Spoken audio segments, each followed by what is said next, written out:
一个普普通通的下午，在印尼的一家小店里，一场看似随意的交易，竟然藏着数万年的人类迁徙史诗。一个爪哇官员，一个中国商人，两个新几内亚原住民，他们之间的笑声与尴尬，折射出太平洋岛屿复杂而又充满张力的历史。这一期，我们将一起探索人类历史上远远早于哥伦布开辟新大陆的航海壮举之一——南岛语族的扩张。他们从何而来？他们何以能以快艇般的速度穿越浩瀚的海洋，遍布地球的半壁江山？而又是为什么最终让他们在某个地方停下了脚步？今天我们继续读《枪炮、病菌与钢铁》这本书。今天的读书章节中有以上问题的答案。今天我们读到的是第17章驶向伯利尼西亚的快艇这个部分。想听更多的内容，可以订阅我的 YouTube 频道。读完这本书之后，我还会就解读中国文化这个专题去分享更多相关的书籍。我们共同查杀掉自己头脑中的中国文化病毒，在个体精神层面做到文化出埃及，早日跃迁到现代文明的状态。让我们开始吧。第17章驶向伯利尼西亚的快艇。第一部分，太平洋岛屿历史的缩影，文化冲突与交流。一次，我在印度尼西亚位于新几内亚岛屿部分的首都查亚普拉，和3位印度尼西亚朋友走进一家铺子，发生了一件在我看来是太平洋岛屿历史缩影的事。我的3位朋友是阿什马德、威沃尔和索阿卡里，铺子的老板叫平瓦。阿什马德是印度尼西亚政府官员，也是我们的领队。我们当时正在为政府组织的一次生态调查，雇佣了威沃尔和索阿卡里做当地的助手，但阿什马德从未去过新几内亚的山区森林，根本不知道该买些什么，结果闹出了笑话。我的朋友们走进铺子时，平瓦正在看一份中文报纸。他看到威沃尔和索阿卡里时继续看报，但他一看到阿什马德，他迅速把报纸塞到柜台下面。阿什马德拿起一把斧头，惹得威沃尔和索阿卡里笑起来，因为他拿到了。威沃尔和索阿卡里教他如何正确握斧柄砍东西。这时阿什马德和索阿卡里注意到威沃尔的光脚丫子，他的脚趾头都向外张开，因为他一辈子没穿过鞋。索阿卡里挑了一双最大的鞋给威沃尔试穿，但这双鞋仍然太小，引得阿什马德、索阿卡里和平瓦笑声不断。阿什马德挑了一把塑料梳子，梳理他那粗黑的直发。他看了威沃尔浓密的拳发一眼，把梳子递过去，梳子立刻卡在头发里。威沃尔一使劲，梳子就断了，大家都笑了，威沃尔自己也笑了。接着威沃尔提醒阿什马德要买很多大米，因为新几内亚的山村里除了甘薯买不到其他食物，而甘薯会让阿什马德的胃受不了。大家又笑了。笑声背后，我觉察到潜在的紧张。阿什马德是爪哇人，平瓦是中国人，威沃尔是新几内亚高原人，索阿卡里是新几内亚北部沿海低地人。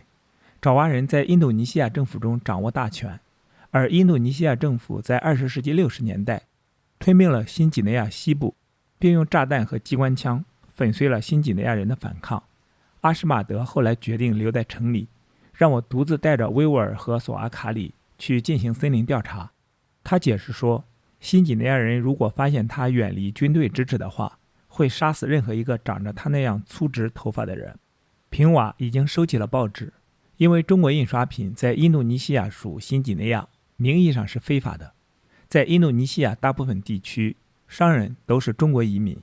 经济上占主导地位的华人与政治上占主导地位的爪哇人之间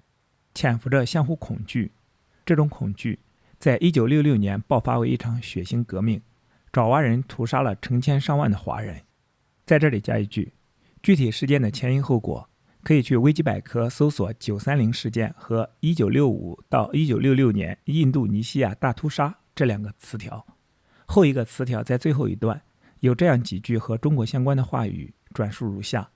新加坡南洋理工大学历史系助理教授周讨墨向德国之声指出，930事件对中共而言虽然是外交上很大的挫败，但却被中共拿来政治动员文化大革命。当时中华人民共和国许多报刊称，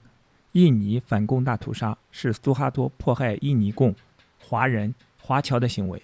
所以国内群众要继续革命到底。好，继续回到这本书。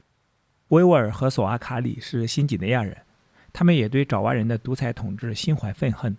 但他们又互相瞧不起对方。高原居民认为低地居民是只吃西菇椰子的无能之辈，而低地居民也不把高原居民放在眼里，说他们是未开化的大头鬼。这是指他们浓密的拳法和出名的傲慢态度。我与维吾尔和索阿卡里建立森林营地没几天，他们就差点用斧头互相打起来。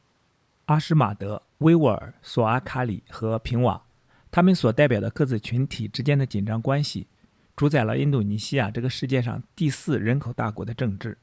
这种现代紧张关系的根源可以追溯到几千年前。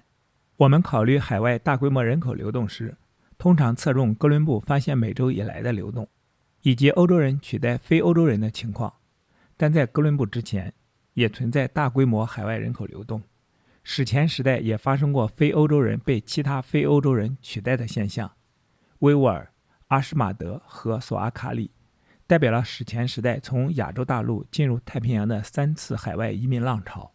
维吾尔的高原居民可能是早在4万年前开拓新几内亚的大批早期亚洲移民的后代。阿什马德的祖先在大约4万年前从华南沿海抵达，取代了那里与维吾尔祖先有亲缘关系的人们。索阿卡里的祖先大约在3万6千年前到达新几内亚，他们是来自华南沿海同一批移民浪潮的一部分，而平瓦的祖先则仍居住在中国。第二部分，南岛人的扩张。非凡的航海壮举将阿什马德和索阿卡里的祖先分别带到爪哇和新几内亚的人口流动，被称为南岛人的扩张。这是过去6000年中发生的几次最大规模的人口流动之一，其中一支成为伯利尼西亚人，他们住在太平洋最偏远的岛屿上，是新石器时代族群中最伟大的航海者。南岛人今天所说的语言是分布最广的一种语言，从马达加斯加到复活节岛，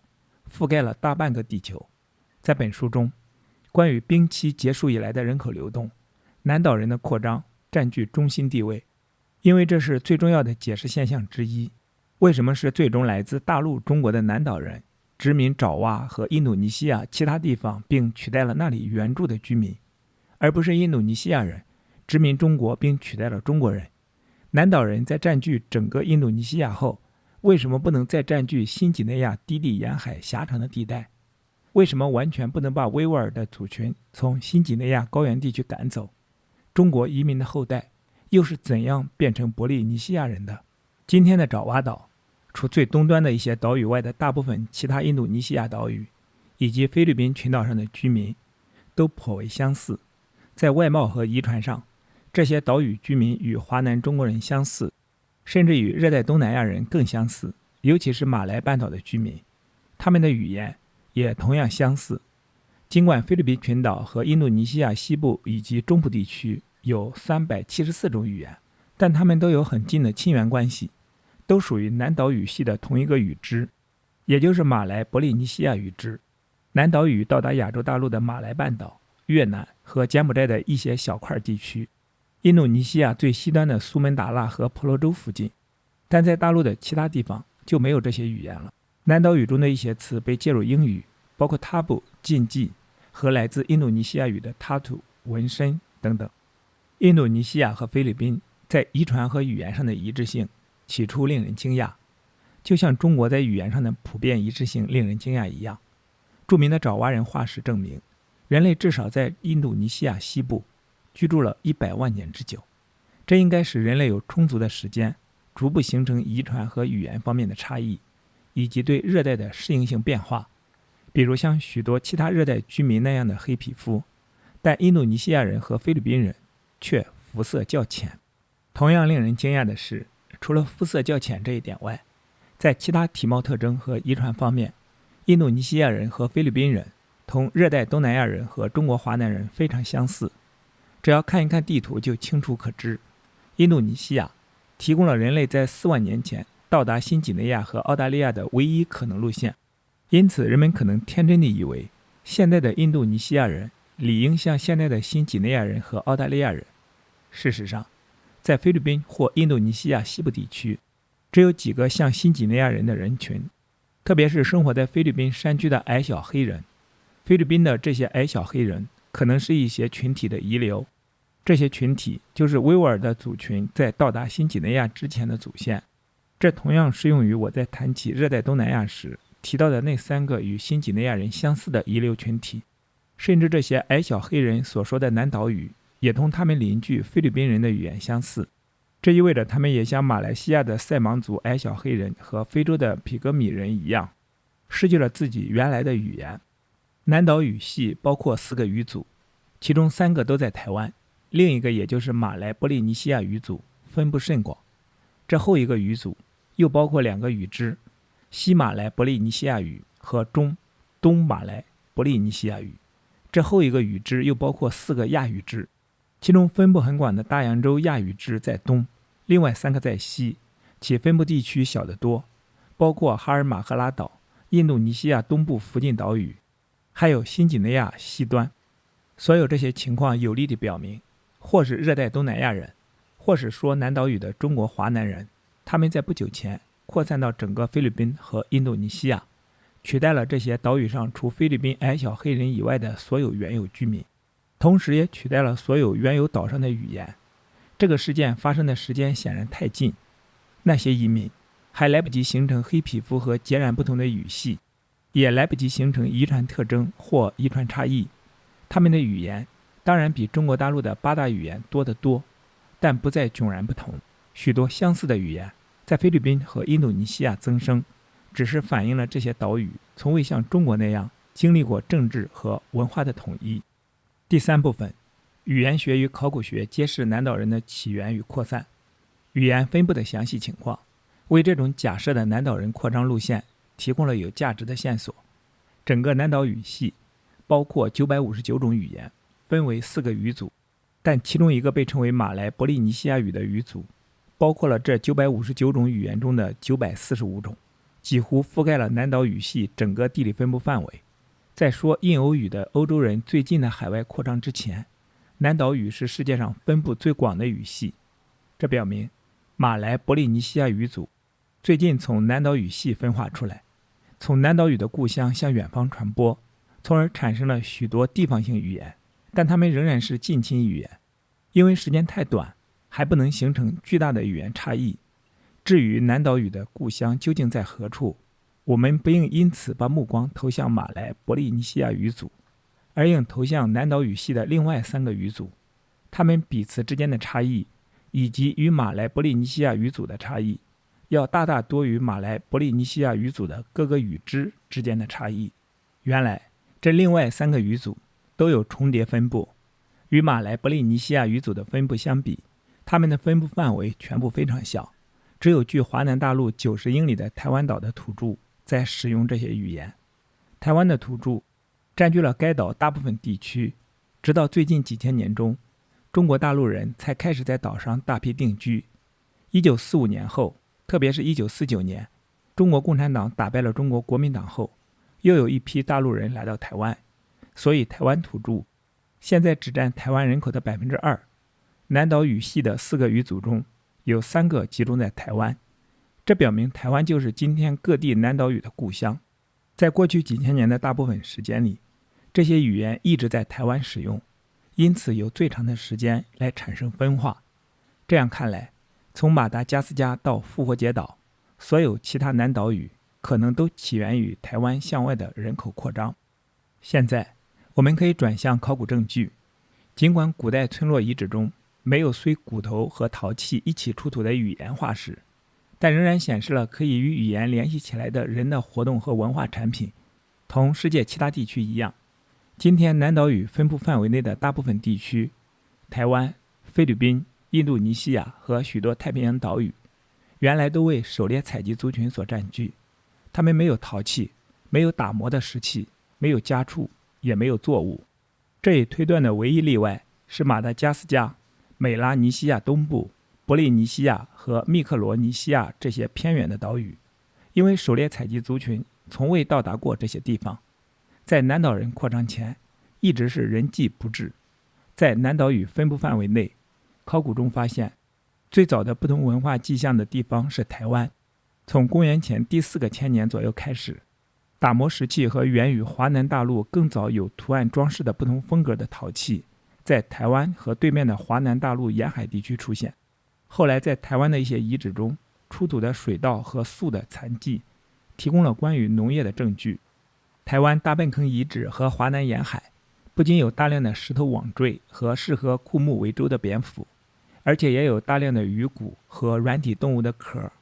显然，台湾这些新石器时代的最早居民已经有了水运工具，足以胜任深海捕鱼，并可以从事经常性的海上交通，渡过该岛与大陆之间的台湾海峡。因此，台湾海峡可能被用作航海训练场。中国大陆人在这里培养他们的航海技术，以便他们能够在太平洋上进行扩张。一种把台湾大粪坑文化同后来的太平洋岛屿文化联系起来的特殊人工制品是树皮春岛器。这是一种石质工具，用来春岛某些树的含纤维树皮，以便制作绳索、渔网和衣服。太平洋民族一旦到了没有产毛家畜、没有纤维作物，因而也就不能织造布的地方，他们穿衣就得依靠春岛出来的树皮布了。伦纳尔岛是波利尼西亚的一个传统岛屿，直到20世纪30年代才开始西方化。这个岛上的居民对我说，西方化产生了一个附带好处，就是岛上变得安静了，不再到处都是树皮春岛器的声音了，不再每天从天亮一直春岛到黄昏后了。有考古证据表明，在大粪坑文化到达台湾后的1000年左右时间里，明显源自该文化的一些文化从台湾向外传播得越来越远，最后占据了现代南岛屿的整个分布范围。这方面的证据包括磨制的石器、陶器、家猪的骨骼和作物的残迹。例如，台湾岛上有花纹的大粪坑陶器被没有花纹的素陶或红陶所代替。这种陶器在菲律宾和印度尼西亚的西里伯斯岛以及低温岛上的一些遗址中也有发现。这种包括陶器、石器和驯化动植物的整体文化，在公元前3000年左右出现在菲律宾，在公元前2500年左右出现在印度尼西亚的西里伯斯岛、北婆罗洲和蒂汶岛，在公元前2000年左右出现在爪哇和苏门答腊，在公元前1600年左右出现在新几内亚地区。我们将要看到，在那些地方的扩张呈现出快艇般的速度，人们携带着整个文化向东全速前进，进入了所罗门群岛以东过去没有人迹的太平洋岛屿。这一扩张的最后阶段发生在公元元年后的1000年时间，导致了对伯利尼西亚和密克罗尼西亚每一个能住人岛屿的拓殖。令人惊讶的是，这种扩张还迅速西进，渡过了太平洋到达非洲东海岸，导致了对马达加斯加岛的拓殖。至少在这种扩张到达新几内亚沿海之前，各岛之间的往来可能要靠有双舷外浮材的张帆行驶的独木舟。这种船今天在整个印度尼西亚仍然很普遍。这种船的设计代表了对那种枯木而成的简单独木舟的重大进步，而这种简单的独木舟在全世界生活在内河航道上的传统民族中十分流行。枯木而成的独木舟，顾名思义，就是一段用扁斧挖空并使两端成型的结实树干。由于用来挖空的树是圆的，所以独木舟的底部也是圆的。这样重量分配只要有一点不平衡，就会使独木舟向超重的一方倾翻。每当我乘坐独木舟由新几内亚人划着沿新几内亚河流逆流而上时，一路上大部分时间里我都提心吊胆，好像我只要稍微动一动，独木舟就会倾覆，把我与我的双筒望远镜翻落水中，去与鳄鱼为伍。在风平浪静的江河湖泊里划独木舟，新几内亚人可以做到安然无恙，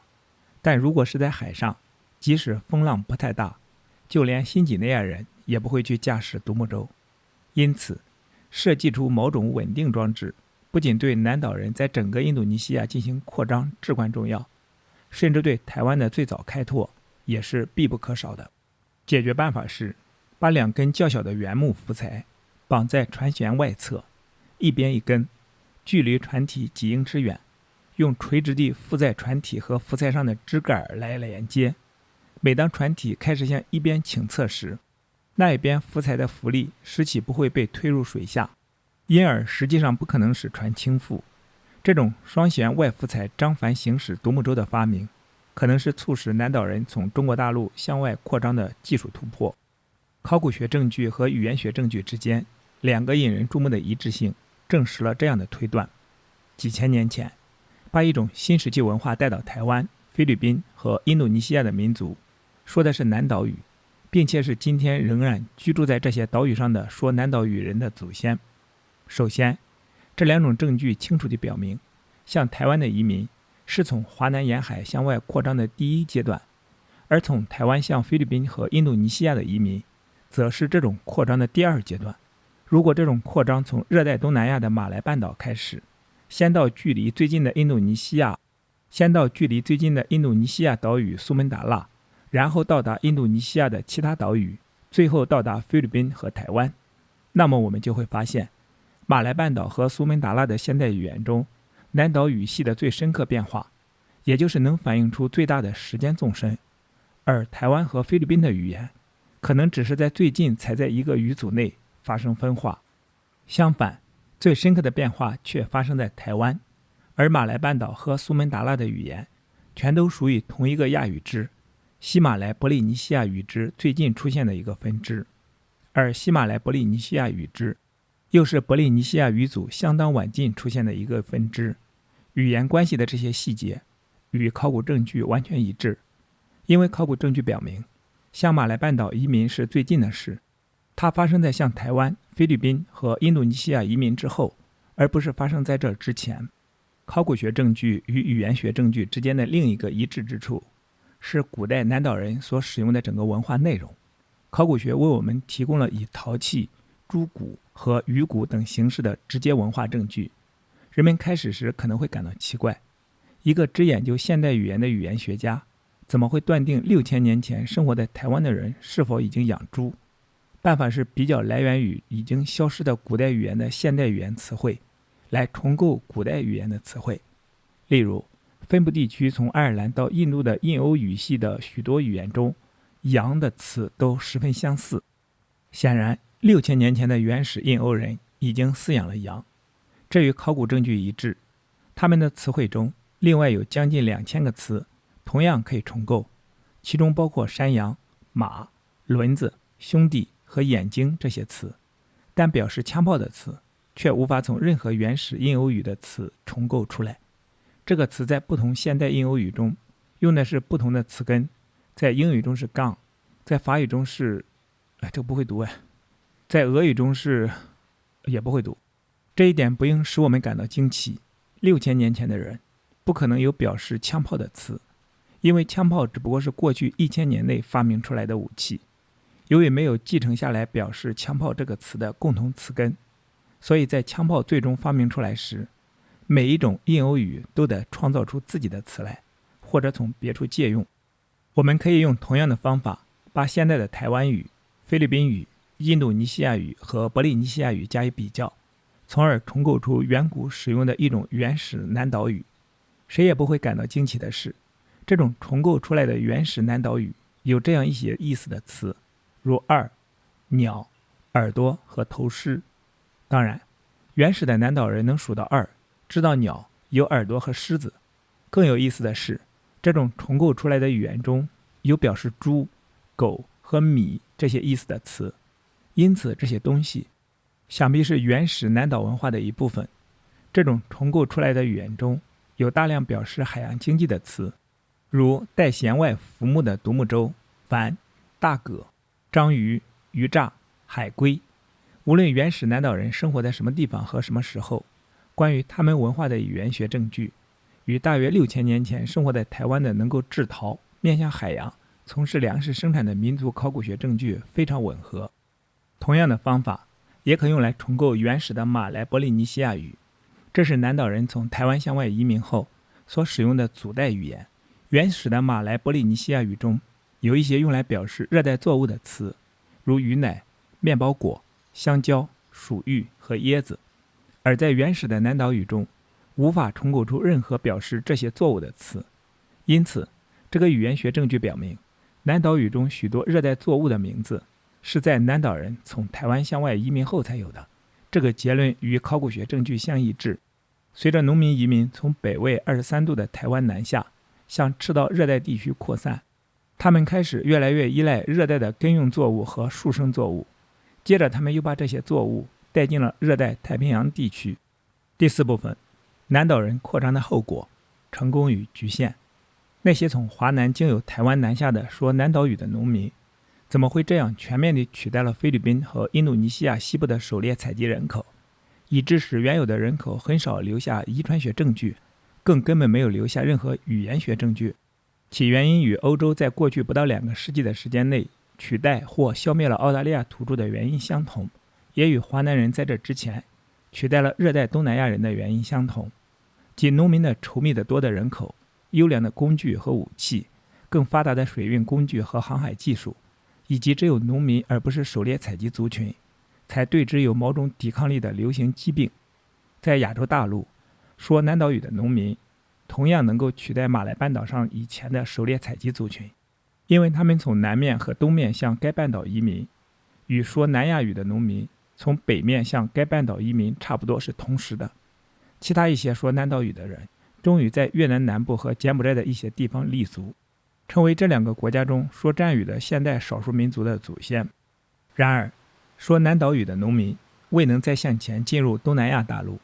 因为说南亚语和壮东语的农民已经取代了那里原有的狩猎采集族群，同时也因为说南岛语的农民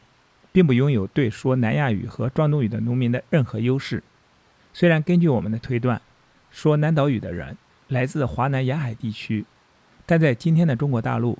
已经没有人说南岛语了。这可能是因为他们在说汉藏语的人向南扩张时，同其他几百种原有的中国语言一起被消灭了。但与南岛语最接近的语族据认为是壮东语、南亚语和苗瑶语。因此，虽然中国的南岛语可能没有逃过被中国王朝攻击的命运，但他们的一些亲属语言却逃过了。至此，我们已经跟随说南岛语的人走过了他们初期阶段的扩张路线，从华南沿海经由台湾和菲律宾到达印度尼西亚的西部和中部，行程2500英里。在这扩张过程中，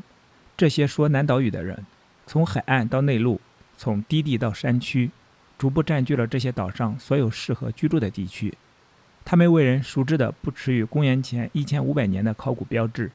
包括猪骨和素面红纹陶器，表明他们已经到达了印度尼西亚东部的哈尔马赫拉岛，距离新几内亚这个多山大岛的东端不到200英里。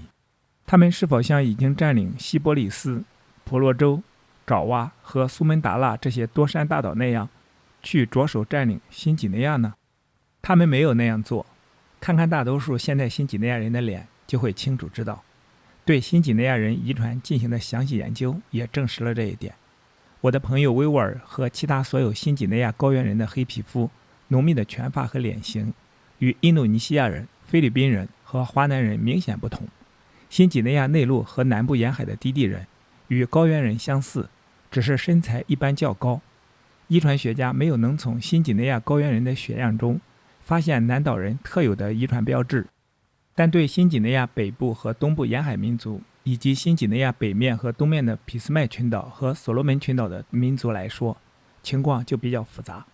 从外表来看，他们或多或少介于像威沃尔这样的高原人和像阿什马德这样的印度尼西亚人之间，不过一般都大大接近威沃尔。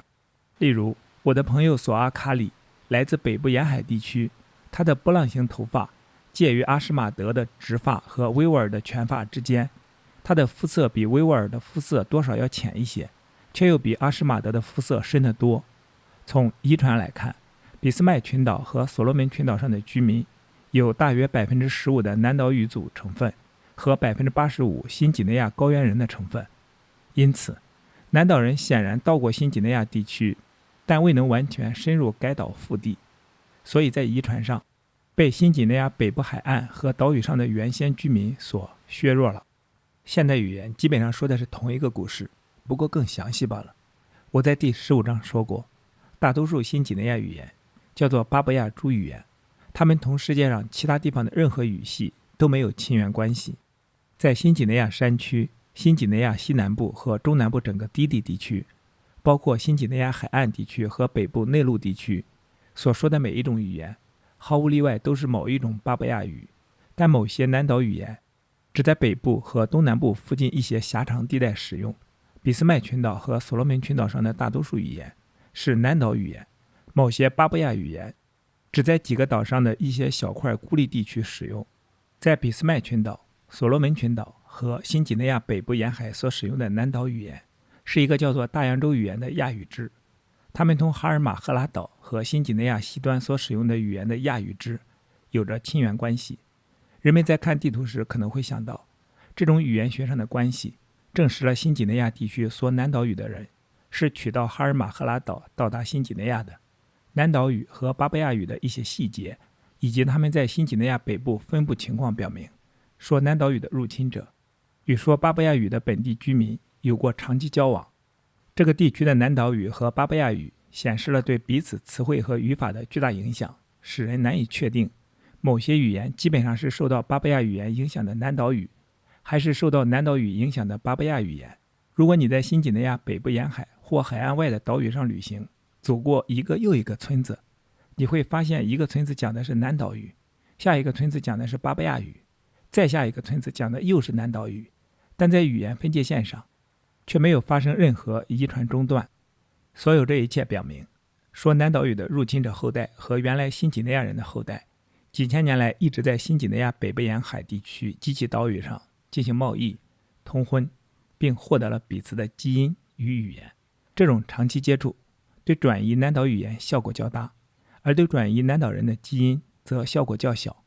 其结果是俾斯麦群岛和所罗门群岛的岛民现在在说的是南岛语言，而他们的外貌和大多数基因却仍然是巴布亚人的，但南岛人的基因和语言都没有能深入新几内亚的腹地。这样，他们入侵新几内亚的结果就和他们入侵婆罗洲、西里伯斯和其他印度尼西亚大岛的结果大不相同，因为他们在印度尼西亚的这些岛屿上以不可阻挡之势把原先居民的基因和语言消灭殆尽。为了弄清楚在新几内亚发生的事情，让我们现在转到考古证据上来。第5部分，拉皮塔文化，航海与扩散的证据。公元前1600年左右，人们熟知的南岛人扩张的考古标志，猪、鸡、狗、红纹陶、打磨石蝙蝠和大蛤壳在哈尔马赫拉岛出现。几乎与此同时，这些东西也在新几内亚地区出现了。但南岛人到达新几内亚与他们在这之前到达菲律宾和印度尼西亚有2个不同特点。第一个特点是陶器的纹饰。陶器的纹饰具有审美特点而不具有任何经济意义，但却使考古学家立即认出某个早期的南岛人遗址。虽然菲律宾和印度尼西亚的南岛人大多数早期陶器都没有纹饰，但新几内亚地区的陶器却有着水平带状几何图形的精美纹饰。在其他方面，这种陶器还保留了印度尼西亚南岛人早期陶器所特有的红色泥釉和器皿形制。显然，新几内亚地区南岛人移民想到给他们的壶罐纹身，这也许是受到他们已经用在树皮布和纹身花纹上的几何图案的启发。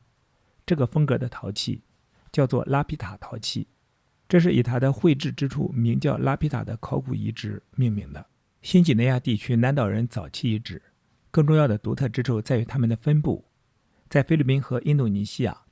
甚至已知最早的南岛人遗址都在一些大岛上，如吕宋、婆罗洲和西里伯斯。但新几内亚地区的拉皮塔陶器遗址则不同，它们几乎都是在偏远大岛周边的一些小岛上。迄今为止，发现拉皮塔陶器的只有新几内亚北部海岸上一处艾泰普遗址，还有所罗门群岛上的2-3处遗址。新几内亚地区发现拉皮塔陶器的大多数遗址在俾斯麦群岛。在俾斯麦群岛中较大岛屿海岸外的小岛上，偶尔也在这些较大岛屿本身的海岸上。既然这些制作拉皮塔陶器的人能够航行几千英里之遥，但他们却未能把他们的村庄搬到几英里外的俾斯麦群岛上的大岛上去，也未能搬到几十英里外的新几内亚去。这肯定不是由于他们没有能力到达那里。拉皮塔人赖以生存的基础可以根据考古学家在拉皮塔遗址出土的那些垃圾重构出来。拉皮塔人生活主要依靠海产，其中包括鱼、海豚、海龟、鲨鱼和有壳水生动物。他们饲养猪、鸡和狗，吃许多树上的坚果，包括椰子。虽然他们可能也吃南岛人常吃的根用作物，如鱼奶和薯芋，但很难找到关于这些作物的证据，因为坚硬的椰果壳在垃圾堆里保存几千年的可能性，要比软柔的根茎大得多。当然，想要直接证明制造拉比塔陶器的人说的是某种南岛语，这是不可能的。然而，有2个事实使得这一推断几乎确定无疑。首先，除了在陶器上的纹饰外，这些陶器本身以及与其相联系的文化器材，同印度尼西亚和菲律宾现代的说南岛语社会的古代遗址中发现的文化遗存有类似之处。其次，拉皮塔陶器还出现在以前人迹不到的遥远太平洋岛屿上，但没有任何证据表明，在那次带来拉皮塔陶器的移民浪潮后，接着又出现过第2次重大移民浪潮，而这些岛上的现代居民说的又是一种南岛语言，因此可以有把握地假定，拉皮塔陶器是南岛人到达新几内亚的标志。那些说南岛语的制造陶器的人，在大岛附近的小岛上干些什么呢？他们可能和直到最近还生活在新几内亚地区的一些小岛上的制陶人过着同样的生活。1972年，我访问了西亚西岛群中马来岛上的一个这样的村庄。西亚西岛群在中等大小的翁博伊岛外面，而翁博伊岛又在新不列颠岛群中较大的俾斯麦岛外面。当我在马来岛上岸找鸟时，我对那里的人一无所知，所以我看到的情景使我大吃一惊。在这类地方，人们通常看到的是有低矮简陋小屋的村庄，四周围着足以供应全村的园圃，沙滩上系着几条独木舟。但马来岛的情况却不是这样，那里大部分地区却建有一排排木屋，没有留下任何可以用作园圃的溪地，简直就是新几内亚版的曼哈顿闹市区。沙滩上有成排的大独木舟。原来马来岛居民除了会捕鱼外，还是专业的陶工、雕刻工和商人。他们的生计靠制造精美且有纹饰的陶器和木碗，用独木舟把它们运往一些大的岛屿，用他们的物品换来猪、狗、蔬菜和其他生活必需品。甚至马来岛居民用来造独木舟的木材，也是从附近的翁博伊岛上的村民那里交换来的，因为马来岛没有可以用来做成独木舟的大树。在欧洲航运业出现以前的日子里，新几内亚各岛屿之间的贸易由这些制造独木舟的陶工集团垄断。他们没有航海仪器，但精于航行。他们生活在近海的小岛上，有时也生活在大陆沿海的村庄里。到1972年我到达马来岛的时候，当地的这些贸易网或者已经瓦解，或者已经萎缩。一部分是由于欧洲内燃机船和铝制壶罐的竞争，一部分是由于澳大利亚殖民政府在几次淹死商人的事故后，禁止独木舟长途航行。我可以推测，在公元前1600年后的许多世纪中，拉皮塔的陶工就是新几内亚地区进行岛际贸易的商人。第6部分，南岛人在新几内亚受阻的原因。南岛语向新几内亚北部海岸传播，甚至在最大的俾斯麦群岛和所罗门群岛上传播，必定多半是在拉比塔时代以后发生的，因为拉比塔遗址本身就是集中在俾斯麦群岛中的一些小岛上的。直到公元元年左右，具有拉比塔风格的陶器才出现在新几内亚东南半岛的南侧。当欧洲人在19世纪晚些时候开始对新几内亚进行实地考察时，新几内亚南部沿海的所有其余地区仍然只生活着说巴布亚语的人。虽然说南岛语的人不但在东南部的半岛，而且也在阿鲁岛和凯岛立足，因此说南岛语的人可以有几千年的时间从附近的基地向新几内亚内陆和南部海岸地区移民，但他们没有这样做。甚至他们对新几内亚北部海岸边缘地区的移民，与其说是遗传上的，不如说是语言上的。所有北部海岸地区的人，从遗传来看，绝大多数仍然是新几内亚人。他们中的一些人最多只是采用了南岛语言，而这可能是为了与那些实现社会与社会沟通的长途贩运商人进行交际的目的。因此，南岛人在新几内亚地区扩张的结果，与在印度尼西亚和菲律宾扩张的结果全然不同。在印度尼西亚和菲律宾，当地的人口消失了，大概是被这些入侵者赶走、杀死，用传染病害死或者同化了。而在新几内亚，当地的人口多半把这些入侵者挡在外面。在这两种情况下，无论是南岛人还是其他入侵者都是一样的，而当地的居民从遗传来看也可能彼此相似。如果就像我前面提到的那样，被南岛人所取代的原有印度尼西亚居民与新几内亚人真的有亲戚关系的话，那么为什么还会有这种全然不同的结果呢？如果考虑一下印度尼西亚和新几内亚本地人的不同文化环境，答案就变得显而易见了。在南岛人到来之前，印度尼西亚大部分地区只有稀少的甚至连打磨时期都没有的狩猎采集族群。相比之下，在新几内亚高原地区，可能还有新几内亚低地地区以及俾斯麦群岛和所罗门群岛，粮食生产的建立已经有几千年之久。新几内亚高原地区养活了在现代世界上任何地方都算得上最稠密的石器时代人口。南岛人在与那些已经扎下根来的新几内亚人的竞争中几乎没有任何优势。南岛人赖以生存的一些作物，如鱼奶、薯芋和香蕉，可能是在南岛人到来之前就已经在新几内亚独立驯化出来了。在新几内亚人很快把南岛人的鸡、狗，尤其是猪，吸收进他们的粮食生产经济中来。新几内亚人已经有了打磨时期，他们对一些热带疾病的抵抗力至少不比南岛人差，因为他们同南岛人一样，也有同样的5种预防疾病的基因，而这些基因有些或全部都是在新几内亚独立演化出来的。新几内亚人早已是熟练的航海者，虽然就造诣来说还赶不上制造拉皮塔陶器的水平。在南岛人到来之前的几万年中，新几内亚人便已向俾斯麦群岛和所罗门群岛移民，而至少在南岛人到来之前的18000年中，一种适合制作锋锐工具的火山黑曜石贸易便已经兴旺发达起来。新几内亚人甚至好像在不久前还做到了逆南岛人的移民浪潮而向西扩张，进入印度尼西亚东部。那里的哈尔马赫拉岛北部和蒂文岛上所说的语言是典型的巴布亚语，与新几内亚西部的某些语言有着亲属关系。总之，南岛人扩张的不同结果引人注目地证明了粮食生产在人口流动中的作用。说南岛语的粮食生产者迁入了2个有可能有亲属关系的原住民占有的地区，也就是新几内亚和印度尼西亚。印度尼西亚的居民仍然是狩猎采集族群，而新几内亚的居民早已经是粮食生产者，并发展出粮食生产的许多伴随物，比如稠密的人口、对疾病的抵抗力、更先进的技术等等。结果，虽然南岛人的扩张消灭了原先的印度尼西亚人，但在新几内亚地区却未能取得多大进展，就像他在热带东南亚与说南亚语和庄东语的粮食生产者的对垒中一样，也未能取得进展。第7部分，伯利尼西亚的拓展与环境塑造历史。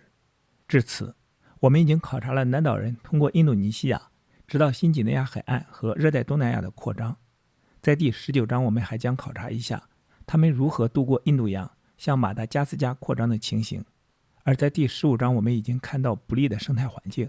使南岛人未能在澳大利亚的北部和西部扎下根来。这种扩张重振于世之余，就是拉皮塔陶工扬帆远航之时。他们进入了所罗门群岛以东的太平洋海域，来到了一个以前没有人来到过的岛屿世界。公元前1200年左右的拉皮塔陶器碎片，人们熟知的3位一体的猪、鸡、狗，以及其他一些常见的关于南岛人的考古标志，出现在所罗门群岛以东1000多英里处的斐济、萨摩亚和汤加这些太平洋群岛上。基督纪元的早期，大多数这样的考古标志出现在伯利尼西亚群岛东部的那些岛屿上，包括社会群岛和马尔萨斯群岛。更远的独木舟长途水上航行，把一些移民往北带到了夏威夷，往东带到了皮特凯恩岛和复活节岛，往西南带到了新西兰。今天在这些岛屿中，大部分岛屿上的土著都是伯利尼西亚人，他们因而都是拉皮塔陶工的直系后裔。他们说的南岛语和新几内亚地区的语言有着近亲关系。他们的主要作物是南岛人的全套作物，包括鱼奶、薯芋、香蕉、椰子和面包果。公元1400年左右，也就是在欧洲探险者进入太平洋之前仅仅1个世纪，亚洲人占领了新几内亚海岸外的查特姆群岛，从而最终完成了对太平洋的探险任务。他们持续了几万年之久的探险传统，是在维吾尔的祖先通过印度尼西亚向新几内亚和澳大利亚扩张的时候开始的，而只是在目标已近，几乎每一个适合住人的太平洋岛屿都已被占领的时候，他才宣告结束。对任何一个对世界史感兴趣的人来说，东亚和太平洋人类社会颇有教义，因为他们提供了如此众多的关于环境塑造历史的例子。东亚和太平洋族群凭借他们地理上的家园，无论在利用可驯化动植物方面，或是在与其他族群的联系方面，都显得与众不同。一次又一次地是具有发展粮食生产的先决条件，并处在有利于传播来自别处技术的地理位置上的族群，取代了缺乏这些优势的族群。一次又一次地，当一次移民浪潮在不同的环境中展开时，环境的不同决定了移民们的后代以各自的不同方式发展。例如，我们已经看到中国的华南人发展了本地的粮食生产和技术，接受了华北的文字、更多的技术和政治组织，又进而向热带东南亚和台湾移民，大规模地取代了这些地区的原有居民。在东南亚，在那些从事粮食生产的华南移民的后代或亲戚中，在泰国东北部和老挝山区雨林中的永布里人重新回到狩猎采集生活，而永布里人的近亲越南人始终是肥沃的红河三角洲的粮食生产者。他们所说的语言和永布里语言同属南亚语的一个语支，并建立了一个广大的以金属为基础的帝国。同样，在说南岛语的来自台湾和印度尼西亚的农民移民中，婆罗洲雨林中的普南人被迫回到了狩猎采集的生活方式，而他们生活在肥沃的爪哇火山土上的亲戚们仍然是粮食生产者，在印度的影响下建立了一个王国，采用文字，并在婆罗浮土建有巨大的佛教纪念性建筑物。这些进而向波利尼西亚移民的南岛人同东亚的冶金术和文字隔绝了，因此始终没有文字，也没有金属。然而，我们在第二章里看到，波利尼西亚的政治和社会组织以及经济结构在不同的环境中经历了巨大的分化。在1000年内，波利尼西亚东部的移民在查特姆群岛恢复到狩猎采集生活，而在夏威夷则建立了一个从事集约型粮食生产的原始国家。当欧洲人终于来到时，他们的技术优势和其他优势使他们能够对热带东南亚的大部分地区和各个太平洋岛屿建立短暂的殖民统治。然而，当地的病菌和粮食生产者妨碍了欧洲人大批地在这个地区的大多数地方定居。在这一地区内，只有新西兰、新卡里多尼亚和夏威夷这几个面积最大、距离赤道最远、最偏僻的，因而处于几乎像欧洲一样最温和气候中的岛屿，现在生活着大量的欧洲人。因此，与澳大利亚和美洲不同，东亚和大多数太平洋岛屿仍然为东亚民族和太平洋民族所占有。好，今天的读书分享暂时到这里。今天我们读了《枪炮、病菌与钢铁》的第17章，驶向波利尼西亚的快艇。期待在下一次的读书分享中与你再相逢。